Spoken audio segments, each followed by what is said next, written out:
Hi అండి, welcome to mesmerizing food. Banana ఫ్రైని క్రిస్పీగా సింపుల్గా ఎలా చేసుకోవాలో చూపిస్తానండి. ప్రాసెస్ చూసేద్దాము.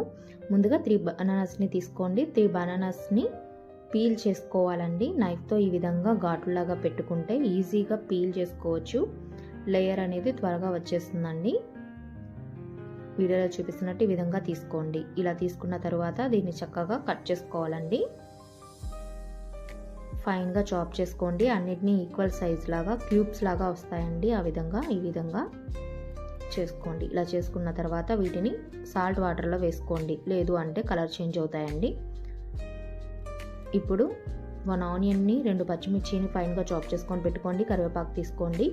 అలాగే 1 టేబుల్ స్పూన్ వేరుశనగ గుండ్లు, 1 టేబుల్ స్పూన్ తాలింపు గింజలు, జీడిపప్పు 1 టేబుల్ స్పూన్, 1/2 టేబుల్ స్పూన్ ఆవాలు, 1/2 టేబుల్ స్పూన్ జీలకర్ర, 4-5 వెల్లుల్లి రెబ్బలను కచ్చాపచ్చగా దంచుకొని తీసుకోండి. 2 ఎండుమిర్చిని తీసుకొని పక్కన పెట్టుకోండి.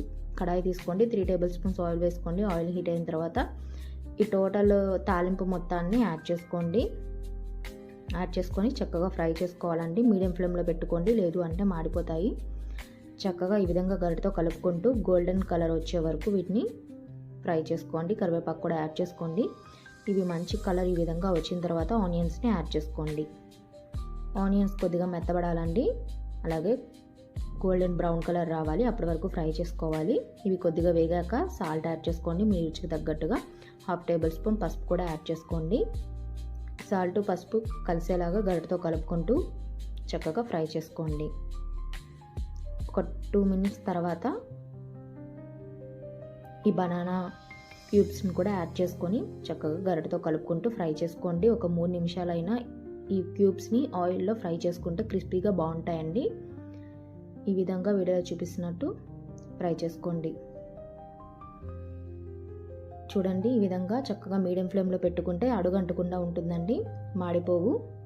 ఇప్పుడు మీ రుచికి తగ్గట్టుగా కారం యాడ్ చేసుకోండి. నేను 1 టేబుల్ స్పూన్ వేసుకున్నాను. మీకు ఎక్కువ కావాలంటే ఎక్కువ యాడ్ చేసుకోండి. ఈ మొత్తాన్ని చక్కగా ఈ విధంగా గరిటతో కలుపుకుంటూ మీడియం ఫ్లేమ్లో పెట్టుకొని ఫ్రై చేసుకోండి.